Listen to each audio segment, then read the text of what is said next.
बातम्या संध्याकाळचे 5 वाजतात। बातमीपत्राच्या सुरुवातीलाच अतिशय महत्त्वाची आणि मोठी बातमी बीडमधून येते। संतोष देशमुख हत्या प्रकरणातली सगळ्यात मोठी बातमी, अवघ्या राज्याला हादरवून सोडणाऱ्या बीड जिल्ह्यातील सरपंच संतोष देशमुखांच्या हत्या प्रकरणात 80 दिवसांनंतर आरोपपत्र दाखल करण्यात आलंय। सीआयडीने दाखल केलेल्या या आरोपपत्रात वाल्मिक कराड हाच संतोष देशमुखांच्या हत्या प्रकरणाचा मुख्य सूत्रधार असल्याचं नमूद करण्यात आलंय आणि त्यामुळे वाल्मिक कराड भोवती आता कारवाईचा फास आवळला गेलाय। मकोकाच्या गुन्ह्यात वाल्मिक कराड सध्या तुरुंगात आहे। आम्ही जे सांगत होतो खंडणी आणि खुनातले सगळे आरोपी एकच आहेत, ते जे तपासात सिद्ध झालेलं आहे तीच फक्त माहिती समोर आलेली आहे आणि तीच खरी आहे। म्हणून तुमची पहिली प्रतिक्रिया, जे PCR झाले, जे MCR झाले, त्याच्यातून ही माहिती समोर आलेली आहे। म्हणजे जे पहिला आरोपी ते शेवटचा आरोपी, मग सुरुवातीचे आरोपी कोण, मुख्य आरोपी कोण, यांनी ज्या भूमिका मांडल्या, ह्यांनी जे जाळं पसरवलेलं होतं त्याच्यातून ते सिद्ध झालेलं आहे आणि आम्ही देखील तेच म्हणत आहोत की हेच सगळे मुख्य सूत्रधार आहेत आणि त्या सूत्रधाराच्या संघटित गुन्हेगारीतूनच हा आमच्या भावाचा खून झालेला आहे। विष्णू चाटे, सुदर्शन घुले, प्रतीक घुले हे बाकीचे सगळे प्यादे आहे। तो वापरून घेणारा आणि वापरणारा एकमेव व्यक्ती म्हणजे वाल्मिक कराड आणि त्याच्यामुळं वाल्मिक कराड हा 100% यातला मास्टर माइंड आहे हे मी पहिल्या दिवसापासून म्हणत होतो आणि आता चार्जशीटमध्ये पोलिसांनी सुद्धा त्याच्यावरती मोहर लावलेली आहे। या संदर्भातली माहिती जाणून घेऊयात ग्राफिक्सच्या माध्यमातून। वाल्मिक कराड संतोष देशमुखांच्या हत्येचा सूत्रधार आहे। आरोपपत्रात विष्णू चाटेचा आरोपी नंबर 2 असा उल्लेख करण्यात आलाय। 29 नोव्हेंबरला सुदर्शनच्या फोनवरून कराडनं मागितली खंडणी। 6 डिसेंबरला देशमुखांचा सुदर्शन घुले, प्रतीक घुले आणि सांगळेशी वाद झाला। खंडणी, ॲट्रॉसिटी, हत्या तिन्ही घटनांचा आरोपपत्रात एकत्रित उल्लेख आहे। देशमुखांचे मारेकरी कोण कोण आहेत बघूयात आपण। वाल्मिक कराड, विष्णू चाटे, सुदर्शन घुले, आरोपी क्रमांक 3, आरोपी क्रमांक 4, 5 आणि 6 अनुक्रमे पाहूयात। प्रतीक घुले, सुधीर सांगळे, महेश केदार। 7 आणि 8 फरार आरोपी कृष्णा आंधळे तर जयराम चाटे। दरम्यान सरपंच देशमुख हत्येच्या आरोपपत्राची कॉपी साम टीव्हीच्या हाती लागली आहे। वाल्मिक कराडच सरपंच हत्येचा मास्टरमाइंड असल्याचं या आरोपपत्राच्या कॉपीमध्ये स्पष्ट उल्लेख केल्याचं पाहायला मिळतंय। पहा, आपल्या दृश्यांमध्ये आपण पाहतोय 29/11/2024 दुपारी वाल्मिक कराड यानं विष्णू चाटे यांचं फोनवरून संवाद झाल्याचं या आरोपपत्राच्या कॉपीमध्ये पाहायला मिळतंय आणि साम टीव्हीच्या हाती ही प्रत लागली आहे। यात स्पष्ट उल्लेख आहे वाल्मिक कराडच हा मास्टरमाइंड असल्याचा। वाल्मिक कराडच्या आरोपपत्रावरून शरद पवार गटाच्या खासदार सुप्रिया सुळेंनी सरकारवरती निशाणा साधलाय। मुख्यमंत्री PA आणि OSD बाबत कठोर निर्णय घेतात, मग मंत्र्यांवर का नाही असा सवाल सुप्रिया सुळेंनी उपस्थित केलाय। OSD आणि PN बद्दल एवढा स्ट्रॉंग आणि कठोर निर्णय घेतला की 0 टॉलरन्स, काहीतरी फिक्सर का शब्द तिने वापरला ना, फिक्सर। तर इथे तर किती आरोप आहेत, इथे खंडणी, त्याच्यानंतर हार्वेस्टरचे पैसे, पीक विम्यामध्ये काढलेले पैसे, डोमेस्टिक व्हायलन्स, अजून हत्या प्रकरणी अनेक त्यांच्यावर आरोप प्रत्यारोप झालेले। त्याच्यामुळे अजून कुठला गुन्हा करायचा राहिला। आणि यावरूनच आता राजकीय प्रतिक्रिया उमटू लागल्यात। मुंडे राजकारणात जर राहिलेच तर अनेक कराड तयार होतील। धनंजय मुंडेंचा राजीनामा घ्या अशी मागणी आता पुन्हा एकदा अंजली दमानिया यांनी केली आहे। आरोपपत्र दाखल झाल्यानंतर आता पुन्हा एकदा अंजली दमानिया यांनी मुंडेंच्या राजीनाम्याची मागणी केल्याचं दिसतंय। देशमुख जर आपल्यामध्ये आडवा आला तर त्याला संपवलं पाहिजे। आता हे जेव्हा मी वाचते ना आणि जेव्हा बघते, मला इतकं ते डिस्टर्बिंग होत आहे की अशी माणसं आता जर राजकारणात राहिली धनंजय मुंडेंसारखी, तर असे अनेक वाल्मिक कराड होतील आणि असे अनेक सिंडिकेट तयार होतील आणि हे थांबवण्यासाठी आपल्याला कुठच्याही पद्धतीत यांचं रेसिग्नेशन घेणं गरजेचं आहे। इकडे कराडवर विचारलेल्या प्रश्नावर पंकजा मुंडेंनी उत्तर देणं मात्र टाळलंय। सरपंच हत्येप्रकरणी फडणवीसांनी शब्द दिलाय ते गृह खातं सांभाळतात, त्यामुळे ते लक्ष देऊ नयेत। मी पुण्यात आहे, पुण्यातले प्रश्न विचारा, असं पंकजा मुंडे म्हणाल्या. मी झाल्याच्या घटनेपासून 12 डिसेंबरचं माझं भाषण काढा, ऑनलाईन आहे, त्याच्यामध्ये 90% मी त्याच्यावरच बोललेली आहे आणि त्यामुळे त्याच्या आतल्या विषयांवर मी बोलण्याचं माझं ते औचित्य नाही, मला त्यातली माहिती नाही, मी गृह खातं नाही आणि गृह खात्याच्या अधिकाऱ्यांनी ती माहिती देणंही योग्य आहे आणि माझा गृहमंत्री देवेंद्र फडणवीसांवर संपूर्ण विश्वास आहे. त्यांनी शब्द दिल्यानंतर मी त्यांच्याच टीममधली एक मंत्री म्हणून परत वेळोवेळी याच्यावर भाष्य करणं माझ्या भूमिकेला साजेसं नाही. इकडे सरपंच हत्येतील आरोपींना सोडणार नाही, पुराव्यानिशी आरोपपत्र दाखल करण्यात आलंय, त्यामुळे आरोपींना कठोरातील कठोर शिक्षाच होईल, अशी माहिती गृहमंत्री मुख्यमंत्री देवेंद्र फडणवीसांनी दिली आहे. अतिशय प्रोफेशनल तपास केलेला आहे आणि नवीन कायद्याचा अवलंब करून योग्य वेळेमध्ये आणि संपूर्ण पुराव्यासहित आरोपपत्र दाखल केलेलं आहे. आता आम्ही कोर्टालाही विनंती करणार आहोत की ही केस त्यांनी फास्ट ट्रॅकवर चालवावी. उज्ज्वल निकम साहेबांची आपण नियुक्ती केलेली आहे आणि मला विश्वास आहे की जे आरोपी आहेत त्यांना कठोरतम शिक्षा या ठिकाणी कोर्ट देईल.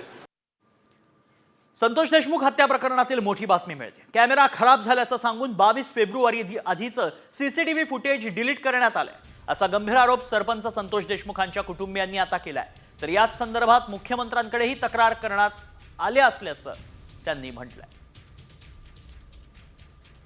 कारागृहामध्ये ज्या पद्धतीने कैद्यांना सेवा दिली जात आहे, ज्या ज्या ठिकाणी कैदी आहेत, ज्या ज्या ठिकाणी फिरलेले आहेत, त्या त्या ठिकाणचं आपण कारागृहामधलं CCTV माहितीच्या अधिकारात मागवणार आहोत आणि पोलीस महासंचालक महानिरीक्षक कारागृह सुधार सेवा यांच्याकडे मी तक्रार करणार आहे. मुख्यमंत्र्याकडे आज मी तक्रार करणार आहे की CCTV काही ठिकाणावरले 22/2च्या अगोदरचे CCTV डिलीट करण्यात आलेले आहेत आणि त्याचं कारण दाखवणार आहेत की ते CCTV नादुरुस्त आहेत म्हणून. वळूयात पुढच्या बातमीकडे. बातमी कृषी मंत्री माणिकराव कोकाटेंसंदर्भातली. कोकाटेंच्या शिक्षेसंदर्भातली सुनावणीच आता पुढे ढकलण्यात आली आहे. 5 मार्चला कोकाटेंच्या शिक्षेबाबत निकाल येणार आहे.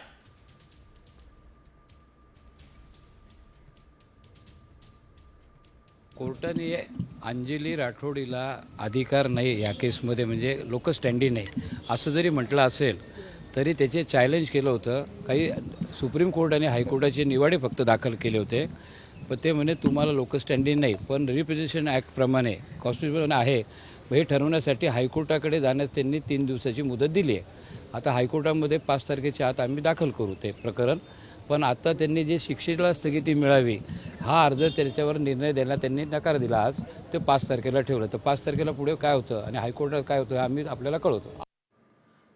पुढची बातमी. मंत्री धनंजय मुंडे आणि कृषी मंत्री माणिकराव कोकाटेंना पक्षश्रेष्ठींकडून अभय मिळालंय. या दोन्ही मंत्र्यांवर पक्षाच्या पातळीवर कोणतीही कारवाई करण्यात आलेली नाही. केवळ कमी बोलण्याबाबत पक्षश्रेष्ठींकडून त्यांना समज दिली गेली आहे. मसाजोगचे सरपंच संतोष देशमुखांच्या हत्येनंतर मंत्री धनंजय मुंडेंवर गंभीर स्वरूपाचे आरोप करण्यात आले, पुरावेही देण्यात आले. खोटी कागदपत्र सादर करून एकीकडे शासनाकडून सदनिका लाटल्याच्या आरोपात कोर्टाने इकडे कृषी मंत्री माणिकराव कोकाटेंना 2 वर्षांची शिक्षा सुनावली आहे. त्यामुळे नैतिकतेच्या आधारे दोन्ही मंत्र्यांनी राजीनामा द्यावा अशी मागणी विरोधक करतायत. मात्र विरोधकांच्या मागणीला केराची टोपली दाखवण्यात आली आहे.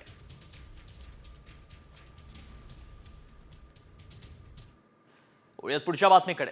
कोकाटेंना बचाव करण्यासाठी संधी दिली जाते असा आरोप करत संजय राऊतांनी वक्तव्य केले. माणिकराव कोकाटे हे कायद्यानं अपात्र ठरलेले आहेत. सध्या मंत्रिपद वाचवण्यासाठी त्यांची धडपड सुरू आहे असंही राऊतांचं म्हणणं आहे. कायद्यानं ते अपात्र ठरलेले आहेत, त्यांची धडपड सुरू आहे मंत्रिपद वाचावं यासाठी. नियम आणि कायदा पाहिला. सुनील केदार आमदारकी गेली ना 24 तासात. राहुल गांधी उत्तर प्रदेशच्या विधानसभेत आझम खान, या सगळ्यांच्या आमदारक्या 24 तासामध्ये घालवल्या भारतीय जनता पक्षाने. आणि इथे मात्र पूर्ण संधी दिली जाते स्वतःचा बचाव करण्याची. पुढच्या बातमीकडे. बातमी. पुणे स्वारगेट बस स्थानकावर उघडकीस आलेल्या शिवशाही बस बलात्कार प्रकरणात आता एक नवीनच धक्कादायक खुलासा समोर येतोय. अजित पवारांच्या राष्ट्रवादी काँग्रेसच्या प्रवक्त्या रुपाली ठोंबरेंनी या प्रकरणावर एक दावा केलाय. तो मोठा दावा आहे. या प्रकरणात शारीरिक संबंध संमतीनं झाले होते, मात्र व्यवहाराचे पैसे दिले नाही म्हणून हा वाद निर्माण झाल्याचा दावाच रुपाली पाटील यांनी केलाय. मात्र यामुळे पुणे शहर नाहक बदनाम होत असल्याचा आरोपही त्यांनी यावेळी केलाय. 376ला एकतर महिलेच्या इच्छेविरुद्ध बलात्कार यासाठी ते कलम आहे, आणि दुसरं त्याच्या अजून आम्हाला पुष्टी पोलिसांच्या या तपासात मिळाली नाही, मिळेल ती, पण काहीतरी त्यांचा आर्थिक व्यवहार झालेला असं कळतंय. जर या सगळ्या गोष्टी झाल्या असतील तर हा बलात्कार नाहीच आहे. पण हा बलात्कार नाहीये तर आधीच पुणे शहराची बदनामी झाली. पुणे शहरामधलं पुणे शहरातले पालक हादरून गेले. आता कुणी घरातील आपल्या बायकोला बहिणीला पाठवणार नाही बस स्टँडवर. हे काय आहे? हा, याच्यामध्ये एक आहे आगार व्यवस्थापनाचा भोंगळ कारभार समोर आला. इकडे दत्ता गाडेवर करण्यात आलेल्या बलात्काराच्या आरोपावर गाडे कुटुंबियांनीही गंभीर स्वरूपाचे प्रश्न उपस्थित केले. पीडितेच्या दत्ता गाडेच्या सहमतीनं त्यांचे संबंध झाल्याचा दावा दत्ताच्या पत्नीनं केलाय. तिनं आरडाओरड का केली नाही असा सवाल गाडे कुटुंबियांनी केलाय. मी दत्ता गाडे यांची पत्नी, त्यांची पत्नी असल्या नात्याने मला पण न्याय पाहिजे. ती मुलगी जे म्हणती याने बलात्कार केलाय, तर ते बलात्कार केलाय, पण तिचे कपडे कुठं फाटलेत का, कुठे तिच्या अंगावरती कुठे क्रॅश दिसतात का, किंवा बरं बसमध्ये चढताना पहिल्यांदा मुलगी जाते, नंतर हा आरोपी म्हणजे माझा नवरा तो पाठीमागून जातोय आणि 2च मिनिटात ते बाहेर येतात. ह्याला बलात्कार म्हणतात का? 2 मिनिटात होतो का? आणि 2 वेळा होतो का? नाही होत. आणि बातमी राज्यातल्या एसटीनं प्रवास करणाऱ्या महिलांच्या सुरक्षेबाबत आहे. दररोज सरासरी 20 लाख महिला या लालपरीतनं प्रवास करत असतात आणि त्यातून सरकारकडून महामंडळाला वार्षिक 3,000 कोटी रुपये मिळतात. मात्र तरी देखील लाडक्या बहिणींच्या सुरक्षेसाठी एकाही आगारात स्थानकात महिला सुरक्षा रक्षक नसल्याचं धक्कादायक वास्तव समोर आलंय. लाडक्या बहिणींची सुरक्षा वाऱ्यावर कशी आहे जाणून घेऊया ग्राफिक्स मधून. एकूण आगार आहेत 251, एकूण विभाग आहेत 31.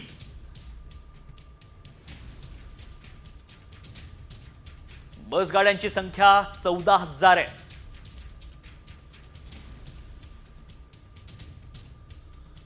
दररोजच्या महिला प्रवासी आहेत 20 लाख.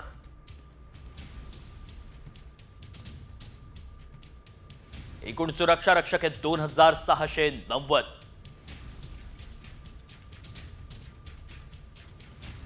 महिला सुरक्षा रक्षक आहेत 0, कोणी नाही.